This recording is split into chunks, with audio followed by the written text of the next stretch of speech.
प्रभु तुहाडे नाल होवे। पाठ पवित्र अंजील दा संत मत्ती दे अनुसार। यीशु ने अपने चेलियां नूं कहा, स्वर्ग राज उस जमींदार वांग है जो मजदूरां नूं अपने अंगूरी बाग दे विच मजदूरी ते रखण दे लई वड्डे सवेरे बाहर निकलिया। उसने मजदूरां दे नाल दिहाड़ी दा 1 दिनार देना तय करके उन्हां नूं अपने बाग विच काम करन लई घल दिता। 9 वजे दे करीब वो फिर बाहर गया अते उसने होर लोकां नूं बाजार विच बेकार खड़े देखिया अते उन्हां नूं कहा, तुसीं भी मेरे अंगूरी बाग विच काम करन जाओ अते जो मुनासिब है मैं तुहानूं देवांगा। लगभग दोपहर नूं अते 3 वजे वो फिर बाहर गया अते उसने पहला वांग कीता। लगभग 5 वजे वो फिर बाहर गया तो उसने होरनां नूं उत्थे खड़े देखिया अते उसने उन्हां नूं कहा, तुसीं इत्थे सारा दिन बेकार क्यों खड़े रहे हो? उन्हां ने उसनूं कहा, इसलिए कि किसी ने सानूं मजदूरी ते नहीं रखिया। उसने उन्हां नूं कहा, तुसीं भी मेरे अंगूरी बाग विच जाओ। जदों शाम हुई, अंगूरी बाग दे मालक ने अपने मुनीम नूं कहा, मजदूरां नूं सद्दो ते आखिर विच आए मजदूरां तो लैके पहले आए होयां तक सारिआं नूं मजदूरी दे दिओ। जदों आए जो 5 वजे मजदूरी ते रखे गए सन, उन्हां विचों हरेक नूं 1-1 दिनार मिलिया। जदों पहला आए हुए मजदूरां दी वारी आई तो उन्हां ने सोचिया कि उन्हां नूं ज़्यादा मिलेगा, पर उन्हां नूं भी हरेक नूं 1-1 दिनार मिलिया। जदों उन्हां नूं लै लिया तो जमींदार दे विरुद्ध बड़बड़ाए अते कहण लगे, इन्हां पिछलियां मजदूरां सिर्फ 1 घंटा काम कीता अते तुसीं उन्हां नूं साडे नाल रला दिता, जिहड़े दिन भर मेहनत करदे अते खपदे रहे अते कड़ाके दी धुप्प सहंदे रहे। पर उसने उन्हां विचों एक नूं सद के उत्तर दिता, मित्र, मैं तेरे नाल कोई बेइंसाफी नहीं कर रहा हाँ। कि तू मेरे नाल 1 दिनार तय नहीं सी कीता? अपनी दिहाड़ी लै अते जा। ये मेरी मर्जी है कि मैं इन्हां पिछले मजदूरां नूं भी उही देवां जो मैं तैनूं दिंदा हाँ। कि मैं अपनी दौलत अपनी मनमर्जी नाल नहीं वरत सकता? कि तैनूं मेरी खुद दिली तो साड़ा है? इसलिए जो अखीरले हन वो पहले हो जाणगे अते जो पहले हन वो अखीरले हो जाणगे। सद्दे होए तां बहुत हन, पर चुणे होए बहुत घट हन। ये साडे प्रभु दी पवित्र अंजील है।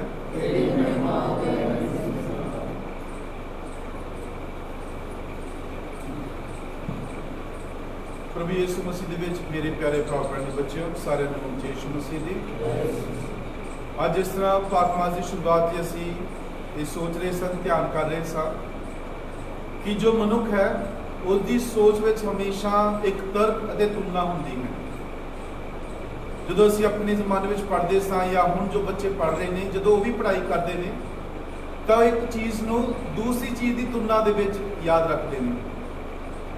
भावें असी एक पहाड़ा लै लीए, जो टेबल है 1 दा 2 दा 4 दा, वो भी बच्चे एक तर्क के अनुसार उसनूं याद करते हैं।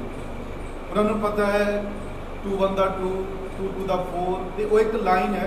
जेकर तुसीं विचकार पुछोगे तो थोड़ी देर उन्होंने मुश्किल होएगी कि इस तो बाद की आ रहा है, क्योंकि उस टाइम उन्होंने मन वो तुलना कर रहा है कि मैं इस तो पहला की पढ़िया सी ते इस तो बाद की है, ताकि अगे अते जो पिछे है उसके अनुसार वो विचकारला जो है उसनूं याद कर सके।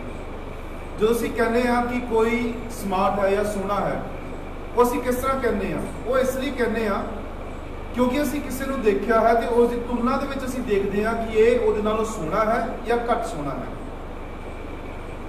साडे जीवन दे विच कौन चंगा ते कौन माड़ा, जो साडे नाल साथ निभा गया वो एक पायदान है जिहदे अनुसार असीं जज करते हैं। तो बाकी जो जजमेंट होंदी है वो देखते हैं कि वो जो सी उसने मेरी इस तरह मदद की, पर इन्होंने मेरी मदद नहीं की। वो मेरे नाल इस समय खड़े रहे पर ये मेरे नाल खड़े नहीं रहे। इस तरह साडे जीवन दे विच जो हर चीज़ है वो असीं तुलना के अनुसार अपने आप नूं, अपने जीवन नूं, अपनी सोच नूं अगे लैके जाने हैं। तो पहला पाठ सानूं कहता है कि खुदा की सोच ते तुहाडी सोच विच बहुत फर्क है। असीं तुलना करते हैं क्योंकि साडे सामने कुछ है जो साडे तो भी बेहतर है। साडे सामने कोई व्यक्ति है जो बाकी व्यक्तियों नालों मेरे नालों भी बेहतर है।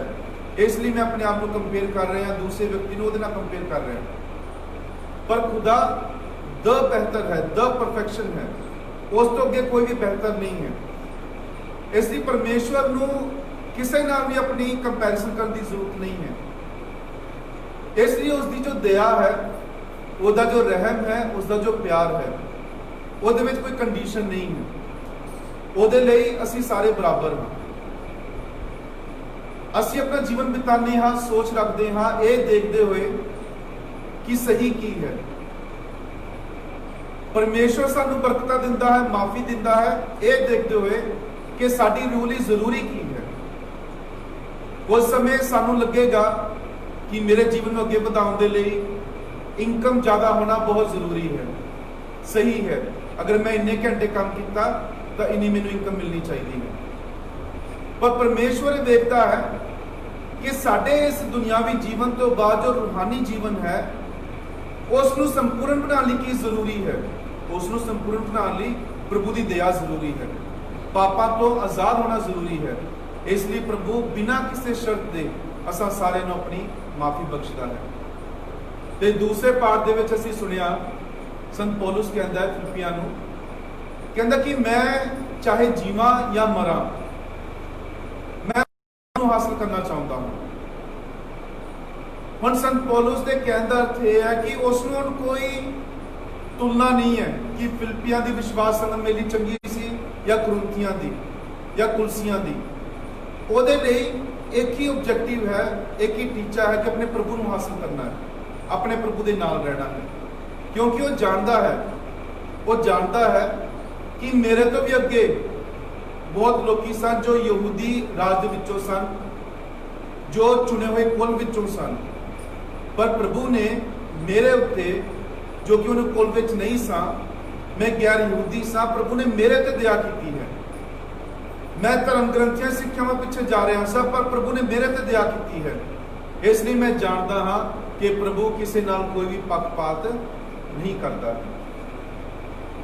ਤੇ ਅੱਜ ਪ੍ਰਭੂ ਸਾਡੇ ਤੋਂ ਇਹ ਚਾਹੁੰਦਾ ਹੈ ਕਿ ਅਸੀਂ ਉਸ ਦੇ ਪਿਆਰ ਦੀ ਡੂੰਘਾਈ ਨੂੰ ਸਮਝੀਏ, ਕਿਸੇ ਦੂਸਰੇ ਜੀਵਨ ਨੂੰ ਦੇਖ ਕੇ ਸਾੜਾ ਨਾ ਪਾਈਏ, ਕਿਸੇ ਦੂਸਰੇ ਦੀ ਚੰਗਿਆਈ ਨੂੰ, ਉਹਦੀ ਪਪੂਲੈਰਿਟੀ ਨੂੰ, ਉਹਦੀ ਸਫਲਤਾ ਨੂੰ ਦੇਖ ਕੇ ਆਪਣੇ ਆਪ ਨੂੰ ਛੋਟਾ ਨਾ ਕਰੀਏ। ਇਹ ਦੇਖੀਏ ਕਿ ਪ੍ਰਭੂ ਨੇ ਮੈਨੂੰ ਕਿੰਨਾ ਪਿਆਰ ਕੀਤਾ ਹੈ ਤੇ ਉਹਦੇ ਬਦਲੇ ਮੈਂ ਪ੍ਰਭੂ ਨੂੰ ਕਿੰਨਾ ਪਿਆਰ ਕਰ ਰਿਹਾ। ਜੇਕਰ ਸਾਡੇ ਜੀਵਨ ਵਿੱਚ ਇਹ ਚੀਜ਼ ਆ ਜਾਏਗੀ ਤੇ ਇਸ ਤੋਂ ਬਾਅਦ ਨਾ ਤਾਂ ਕੋਈ ਦਿਲ ਦੁਖੇਗਾ, ਕਿਉਂਕਿ ਸਾਨੂੰ ਕਿਸੇ ਇਨਸਾਨ ਤੋਂ ਕੋਈ ਉਮੀਦ ਨਹੀਂ ਹੈ। ਸਾਨੂੰ ਇੱਕੋ ਹੀ ਉਮੀਦ ਹੈ ਆਪਣੇ ਪਰਮੇਸ਼ਵਰ ਤੋਂ, ਤੇ ਪਰਮੇਸ਼ਵਰ ਕਦੇ ਵੀ ਸਾਨੂੰ ਬੇਉਮੀਦਾਂ ਨਹੀਂ ਕਰਦਾ ਹੈ। ਕਦੇ ਸਾਨੂੰ ਸੜਨ ਨਹੀਂ ਹੋਏਗੀ, ਜਲਨ ਨਹੀਂ ਹੋਏਗੀ, ਕਿਉਂਕਿ ਅਸੀਂ ਦੂਸਰੇ ਇਨਸਾਨਾਂ ਨਾਲ ਆਪਣੇ ਆਪ ਨੂੰ ਕੰਪੇਅਰ ਨਹੀਂ ਕਰ ਰਹੇ। ਅਸੀਂ ਇਹ ਦੇਖ ਰਹੇ ਹਾਂ ਕਿ ਮੈਂ ਕਿੰਨਾ ਯੋਗ ਹਾਂ ਤੇ ਪਰਮੇਸ਼ਵਰ ਮੈਨੂੰ ਕਿੰਨਾ ਬਖਸ਼ ਰਿਹਾ ਹੈ। ਤੇ ਅੰਜੀਲ ਦੇ ਵਿੱਚ ਪ੍ਰਭੂ ਸਾਰੇ ਲੋਕਾਂ ਨੂੰ ਇਹ ਕਹਿੰਦਾ ਤੁਸੀਂ ਕਿਉਂ ਸੜ ਰਹੇ ਹੋ? ਮੇਰੀ ਦਇਆ ਹੈ, ਮੈਂ ਜਿਹਨੂੰ ਜਿੰਨੀ ਮਰਜ਼ੀ ਦੇਵਾਂ। ਤੁਸੀਂ ਇਹ ਦੇਖੋ ਕਿ ਮੈਂ ਤੁਹਾਡਾ ਕੀ ਵਾਅਦਾ ਕੀਤਾ ਸੀ ਕਿ ਜੇਕਰ ਤੁਸੀਂ ਕੰਮ ਕਰੋਗੇ ਮੈਂ ਤੁਹਾਨੂੰ ਕਿੰਨੇ ਦੇਵਾਂਗਾ ਇੱਕ ਦਿਨਾਰ। ਉਹ ਤੁਹਾਨੂੰ ਮਿਲ ਰਿਹਾ ਕਿ ਨਹੀਂ ਮਿਲ ਰਿਹਾ? ਤੇ ਸਾਰਿਆਂ ਨੂੰ ਪਤਾ ਹੈ ਕਿ ਉਹਨਾਂ ਦਾ ਉਹ ਵਾਅਦਾ ਹੋਇਆ ਸੀ, ਉਹਨਾਂ ਨੂੰ ਮਿਲ ਰਿਹਾ। ਕਹਿੰਦੇ ਤੁਸੀਂ ਦੂਸਰਿਆਂ ਦੇ ਬਾਰੇ ਫਿਕਰ ਨਾ ਕਰੋ ਕਿ ਉਹ 5 ਵਜੇ ਆਏ ਜਾਂ 6 ਵਜੇ ਆਏ। ਉਹ ਭਾਵੇਂ 7 ਪੁਸ਼ਤਾਂ ਤੋਂ ਈਸਾਈ ਨੇ ਜਾਂ 6 ਮਹੀਨਿਆਂ ਤੋਂ ਈਸਾਈ ਨੇ, ਉਹ ਦੇਖਣਾ ਤੁਹਾਡਾ ਫਰਜ਼ ਨਹੀਂ ਹੈ। ਉਹ ਪਰਮੇਸ਼ਵਰ ਦੇਖਦਾ ਹੈ ਕਿ ਇਹਦਾ ਦਿਲ ਕਿੰਨਾ ਨੇਕ ਹੈ। ਹੁਣ ਜਦੋਂ ਐਸੇ ਪੈਰਿਸ਼ ਪੀਸ, ਅਸੀਂ ਪੈਰਿਸ਼ ਮੈਨੇਜ ਕਰਦੇ ਹਾਂ, ਸਾਨੂੰ ਨਹੀਂ ਪਤਾ ਹੁੰਦਾ, ਜਦੋਂ ਆਉਂਦੇ ਆ ਸਾਨੂੰ ਨਹੀਂ ਪਤਾ ਹੁੰਦਾ ਕੌਣ ਕਿੰਨੇ ਮਹੀਨਿਆਂ ਤੋਂ ਆ ਰਿਹਾ। ਤੇ ਕਈ ਸਾਡੀ ਪੈਰਿਸ਼ਾਂ ਵਿੱਚ ਨੇਕ ਲੋਕ ਹੁੰਦੇ ਨੇ ਜੋ ਆ ਕੇ ਦੂਸਰਿਆਂ ਬਾਰੇ ਦੱਸਦੇ ਨੇ। ਫਾਦਰ ਜੀ ਉਹ ਆਉਂਦੇ ਨੇ, ਉਹ ਸਿਰਫ ਕੰਸੈਸ਼ਨ ਲਈ ਆਉਂਦੇ ਨੇ, ਉਹ ਆਉਂਦੇ ਨੇ, ਉਹ ਸਿਰਫ 2 ਮਹੀਨਿਆਂ ਤੋਂ ਆ ਰਹੇ ਨੇ। ਉਹ ਪਿਛਲੇ ਫਾਦਰ ਟਾਈਮ ਹੀ ਆਉਂਦੇ ਸੀ, ਉਹ ਤੋਂ ਪਹਿਲਾਂ ਆਉਂਦੇ ਸੀ, ਫਾਦਰ ਆਏ ਫਿਰ ਹਟ ਗਏ। ਹੁਣ ਉਹਨਾਂ ਡਿਟੈਕਟਿਵ ਬਣਨਾ ਉਹਦੇ ਲਈ ਮੈਂ ਸੱਦਿਆ ਨਹੀਂ ਗਿਆ, ਜਾਂ ਕੋਈ ਵੀ ਪੁਰੋਹਿਤ, ਕੋਈ ਵੀ ਖੁਦਾ ਸੇਵਕ, ਕੋਈ ਵੀ ਖੁਦਾ ਦਾ ਬਪਤਿਸਮਾ ਹਾਸਲ ਕੀਤਾ ਇਨਸਾਨ ਇਸ ਲਈ ਨਹੀਂ ਸੱਦਿਆ ਗਿਆ ਕਿ ਤੁਸੀਂ ਦੂਸਰਿਆਂ ਦੇ ਲਈ ਜਾਸੂਸ ਬਣੋ। ਉਹ ਕੀ ਕਰ ਰਿਹਾ, ਕਿਉਂ ਕਰ ਰਿਹਾ, ਕਿਵੇਂ ਕੀਤਾ, ਕਿਸ ਤਰ੍ਹਾਂ ਕੀਤਾ। ਇਹ ਦੇਖੋ ਤੁਸੀਂ ਕੀ ਕਰ ਰਹੇ ਹੋ, ਤੁਹਾਡਾ ਜੀਵਨ ਨੇਕ ਹੈ ਜਾਂ ਨਹੀਂ।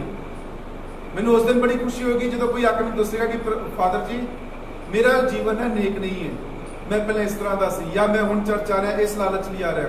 ਇਸ ਜਦੋਂ ਕੋਈ ਆ ਕੇ ਦੱਸਣਾ ਸ਼ੁਰੂ ਕਰੇਗਾ ਤੇ ਮੈਨੂੰ ਖੁਸ਼ੀ ਹੋਵੇਗੀ। ਇਸ ਲਈ ਨਹੀਂ ਕਿ ਕਿਵੇਂ ਚੋਰ ਪੜਿਆ, ਇਸ ਲਈ ਕਿਉਂਕਿ ਉਸੇ ਸਮੇਂ ਤੋਂ ਉਹਦਾ ਮਨ ਬਦਲਣਾ ਸ਼ੁਰੂ ਹੋ ਗਿਆ ਹੈ। ਕਿਉਂਕਿ ਜਿਹੜਾ ਵਿਅਕਤੀ ਆਪਣੀ ਕਮਜ਼ੋਰੀ ਮੰਨ ਗਿਆ ਉਹ ਸ਼ੈਤਾਨ ਨੂੰ ਹਰਾ ਗਿਆ ਅਤੇ ਪਰਮੇਸ਼ਵਰ ਦੇ ਵਿੱਚ ਜਿੱਤ ਗਿਆ। ਉਹ ਹੈ ਸਾਡੀ ਜਿੱਤ। ਤੇ ਉਹੀ ਪਰਮੇਸ਼ਵਰ ਅੱਜ ਜੀਵ ਤੋਂ ਸਾਨੂੰ ਚਾਹੁੰਦਾ ਹੈ ਕਿ ਅਸੀਂ ਇਦਾਂ ਕਰੀਏ। ਪਰਮੇਸ਼ਵਰ ਕਹਿੰਦਾ ਯੂ ਡੋਂਟ ਵਰੀ, ਉਹਨੂੰ ਚਾਹੇ 1 ਦਿਨ ਨਾਲ ਮਿਲੇ ਜਾਂ 2 ਦਿਨ ਨਾਲ ਮਿਲੇ, ਤੈਨੂੰ ਜੋ ਮਿਲ ਰਿਹਾ ਸਹੀ ਹੈ, ਕਹਿੰਦੇ ਹਾਂ ਜਾਓ। ਬਾਕੀ ਆਪਣੀ ਸ਼ਾਇਦ ਪਛਤਾਵੇ ਦੇ ਨਾਲ ਕਿਸੇ ਨੇ ਪ੍ਰਭੂ ਨੂੰ ਹਾਸਲ ਕਰ ਲਿਆ ਤੇ ਤੁਸੀਂ ਨਾ ਲੈ ਕੇ ਜਾਓ ਕਿ ਪਿਛਲੇ ਜੀਵਨ ਵਿੱਚ ਕਿਸ ਤਰ੍ਹਾਂ ਦਾ ਸੀ। ਪਿਛਲੇ ਜੀਵਨ ਵਿੱਚ ਜਿੱਦਾਂ ਮਰਜ਼ੀ ਹੋਵੇ, ਪਰ ਇਹ ਜੀਵਨ ਵਿੱਚ ਜੇਕਰ ਤੁਸੀਂ ਖੁਦਾ ਨੂੰ ਹਾਸਲ ਕਰ ਲਿਆ ਤੇ ਉਹਦੇ ਬਾਰੇ ਸੜਨ ਕਰਨਾ ਇਹ ਤੁਹਾਡਾ ਫਰਜ਼ ਨਹੀਂ ਹੈ। ਤੁਹਾਡਾ ਫਰਜ਼ ਇੰਨਾ ਹੈ ਕਿ ਆਪਣਾ ਜੀਵਨ ਦੇਖੋ ਕਿ ਅਸੀਂ ਕਿਸ ਤਰ੍ਹਾਂ ਜੀ ਰਹੇ ਹਾਂ। ਸਾਡੇ ਕੈਥੋਲਿਕ ਇਮਾਨ ਦੇ ਵਿੱਚ ਜਾਂ ਈਸਾਈ ਇਮਾਨ ਦੇ ਵਿੱਚ ਸਾਡੀ ਸਭ ਤੋਂ ਵੱਡੀ ਕਮਜ਼ੋਰੀ ਇਹ ਹੈ ਕਿ ਅਸੀਂ ਆਪਣੇ ਨਾਲੋਂ ਜ਼ਿਆਦਾ ਦੂਜਿਆਂ ਦੇ ਪ੍ਰਤੀ ਫਿਕਰਮੰਦ ਹਾਂ। ਸਹੀ ਤਰ੍ਹਾਂ ਨਹੀਂ, ਗਲਤ ਤਰੀਕੇ ਨਾਲ। ਕਿਉਂ ਉਹਨਾਂ ਦੇ ਕੋਲ ਫਾਦਰ ਦੇ ਕੋਲ ਇੰਨੀ ਦੇਰ ਕਿਉਂ ਗਿਆ, ਜਾਂ ਉਹਨਾਂ ਨੂੰ ਇੰਨਾ ਕਿਉਂ ਮਿਲ ਗਿਆ, ਇਹ ਕਿਸ ਤਰ੍ਹਾਂ ਹੋਇਆ, ਉਹ ਕਿਸ ਤਰ੍ਹਾਂ ਹੋਇਆ। ਪਹਿਲਾਂ ਇਹ ਦੇਖੋ ਜੋ ਤੁਹਾਡੇ ਨਾਲ ਹੋਇਆ ਤੁਹਾਡੇ ਅਨੁਸਾਰ ਹੋਇਆ ਕਿ ਨਹੀਂ ਹੋਇਆ, ਸਹੀ ਹੋਇਆ, ਚੁੱਪ ਨਹੀਂ ਹੋਇਆ ਜਾ ਕੇ ਕਹੋ ਕਿ ਮੈਂ ਸੋਚਦਾ ਕਿ ਸ਼ਾਇਦ ਮੇਰੇ ਅਨੁਸਾਰ ਇਹ ਹੋਣਾ ਚਾਹੀਦਾ ਸੀ। ਤਦ ਇਹ ਨਹੀਂ ਕਿ ਸਾਡਾ ਗੁਆਂਢੀ ਜੋ ਸੇ 2 ਮਹੀਨਿਆਂ ਤੋਂ ਆ ਰਿਹਾ ਉਹਨੂੰ ਇਹ ਹੋ ਗਿਆ, ਉਹਨੂੰ ਇਹ ਹੋ ਗਿਆ। ਇਸ ਨਾਮ ਵੀ ਕੁਝ ਸਹੀ ਨਹੀਂ ਕਰ ਰਹੇ। ਇਹ ਸ਼ੈਤਾਨ ਦਾ ਇੱਕ ਜ਼ਰੀਆ ਹੈ ਸਾਨੂੰ ਗਲਤ ਰਾਹਾਂ ਉੱਤੇ ਲੈ ਕੇ ਜਾਣ ਦਾ। ਹਰ ਕੋਈ ਬਰਾਬਰ ਹੈ ਖੁਦਾ ਦੀ ਨਜ਼ਰਾਂ ਵਿੱਚ, ਹਰ ਕੋਈ ਬਰਾਬਰ ਹੈ। ਮੈਂ ਵੀ ਬਰਾਬਰ ਹਾਂ, ਤੁਸੀਂ ਵੀ ਬਰਾਬਰ ਹੋ, ਕਿਉਂਕਿ ਅਸੀਂ ਸਾਰੇ ਬਪਤਿਸਮੇ ਦੇ ਰਾਹੀਂ ਪ੍ਰਭੂ ਦੀ ਸੰਗਤ ਵਿੱਚ ਉਸ ਦੀ ਬਾਦਸ਼ਾਹ ਦੇ ਵਿੱਚ ਦਾਖਲ ਹੋ ਚੁੱਕੇ। ਅਸੀਂ ਸਾਰੇ ਬਰਾਬਰ ਹਾਂ, ਕੋਈ ਵੱਡਾ ਨਹੀਂ, ਕੋਈ ਛੋਟਾ ਨਹੀਂ ਹੈ। ਸੇਵਾ ਪ੍ਰਭੂ ਕਿਹਨੂੰ ਕਿੰਨੀ ਦਿੰਦਾ ਹੈ ਉਹ ਮੈਟਰ ਕਰਦਾ ਹੈ। ਹੁਣ ਇਹ ਨਹੀਂ ਕਿ ਸਾਰੀ ਸੇਵਾ ਜ਼ਿੰਦਗੀ ਭਰ ਮੈਂ ਹੀ ਕਰ ਰਿਹਾ ਹਾਂ। ਸ਼ਾਇਦ ਖੁਦਾ ਮੇਰੇ ਨਾਲੋਂ ਜ਼ਿਆਦਾ ਮੌਕਾ ਤੁਹਾਨੂੰ ਦੇਗਾ, ਕਿਉਂਕਿ ਇੱਕ ਪ੍ਰੋਹਿਤ ਨੂੰ ਮਖਸੂਸ ਕਰਦਾ ਹੈ ਉਹਦੇ ਸੈਕਰਾਮੈਂਟਾਂ ਨੂੰ ਖੁਦਾ ਅੱਗੇ ਸਮਰਪਿਤ ਕਰਨ ਲਈ। ਉਹਦਾ ਸਭ ਤੋਂ ਵੱਡਾ ਫਰਜ਼ ਹੈ, ਉਹਦੇ ਪ੍ਰਤੀ ਉਹਦਾ ਇਮਾਨਦਾਰ ਹੋਣਾ ਬਹੁਤ ਜ਼ਰੂਰੀ ਹੈ। ਸੇਵਾ ਦੇ ਵਿੱਚ ਅਸੀਂ ਦੋਵੇਂ ਬਰਾਬਰ ਹੋ ਸਕਦੇ ਹਾਂ। ਅਸੀਂ ਦੋਵੇਂ ਮੋਢੇ ਨਾਲ ਮੋਢਾ ਮਿਲਾ ਕੇ ਸਮਾਜ ਦੀ ਸੇਵਾ ਕਰ ਸਕਦੇ ਹਾਂ, ਲੋਕਾਂ ਦੀ ਸੇਵਾ ਕਰ ਸਕਦੇ ਹਾਂ। ਤੇ ਜੇਕਰ ਅਸੀਂ ਸਮਾਂ ਦੂਸਰਿਆਂ ਦੀ ਖਾਮੀਆਂ ਲੱਭਣ 'ਚ ਕੱਢਾਂਗੇ ਤੇ ਸੇਵਾ ਕਰਨ ਦਾ ਕਦੇ ਟਾਈਮ ਨਹੀਂ ਮਿਲੇਗਾ। ਕਿ ਮਦਰ ਤਰੇਸਾ ਨੇ ਕਿਹਾ ਸੀ ਕਿ ਜੇਕਰ ਅਸੀਂ ਆਪਣਾ ਜੀਵਨ ਲੋਕਾਂ ਦੀ ਕਮੀਆਂ ਲੱਭਣ ਦੇ ਵਿੱਚ ਗਵਾ ਲਿਆ ਤਾਂ ਫਿਰ ਸਾਨੂੰ ਨੇਕੀ ਕਰਨ ਦਾ ਕਦੇ ਵੀ ਸਮਾਂ ਨਹੀਂ ਮਿਲੇਗਾ। ਕਿਉਂਕਿ ਉਹ ਜੋ ਸਮਾਂ ਨੇਕੀ ਕਰਨ ਦਾ ਸੀ ਅਸੀਂ ਲੋਕਾਂ ਦੀ ਗਲਤੀਆਂ ਲੱਭਦੇ ਰਹੇ, ਲੋਕਾਂ ਵਿੱਚ ਕਮੀਆਂ ਲੱਭਦੇ ਰਹੇ, ਤੇ ਅਸੀਂ ਕਦੇ ਵੀ ਅੱਗੇ ਨਹੀਂ ਵੱਧ ਸਕਦੇ। ਇਸ ਵਿੱਚ ਖੁਦਾ ਸਾਨੂੰ ਆਖਦਾ ਹੈ, ਮੈਨੂੰ ਤੇ ਤੁਹਾਨੂੰ, ਕਿ ਜੋ ਖੁਦਾ ਨੇ ਸਾਡੇ ਤੇ ਰਹਿਮ ਕੀਤਾ ਉਹਦੇ ਲਈ ਖੁਦਾ ਧੰਨਵਾਦ ਕਰੋ। ਦੂਸਰਿਆਂ ਲਈ ਪ੍ਰਾਰਥਨਾ ਕਰੋ ਕਿ ਹਰ ਕੋਈ ਆਪਣੇ ਜੀਵਨ ਦੇ ਅਨੁਸਾਰ ਖੁਦਾ ਦੀ ਬਰਕਤਾਂ ਹਾਸਲ ਕਰੇ। ਆਪਣੇ ਜੀਵਨ ਦੇ ਵਿੱਚੋਂ ਕਮੰਡ, ਈਰਖਾ, ਇਸ ਨੂੰ ਦੂਰ ਕਰੋ। ਜੋ ਬੁੜਬੁੜਾਹਟ ਹੈ ਖੁਦਾ ਦੇ ਪ੍ਰਤੀ ਉਸ ਨੂੰ ਬੰਦ ਕਰੋ ਅਤੇ ਹਰ ਵਕਤ ਖੁਦਾ ਦੀ ਸ਼ੁਕਰਗੁਜ਼ਾਰੀ ਵਿੱਚ ਆਪਣਾ ਜੀਵਨ ਬਤੀਤ ਕਰੋ। ਤੇ ਖੁਦਾ ਸਾਨੂੰ ਸਾਰਿਆਂ ਨੂੰ ਆਪਣੇ ਰਹਿਮ ਦੇ ਵਿੱਚ, ਸੰਜਮ ਦੇ ਵਿੱਚ ਅੱਗੇ ਵਧਾਵੇ। ਬਾਪ, ਬੇਟੇ ਤੇ ਰੂਪਾਤ ਦੇ ਨਾਮ ਉੱਤੇ।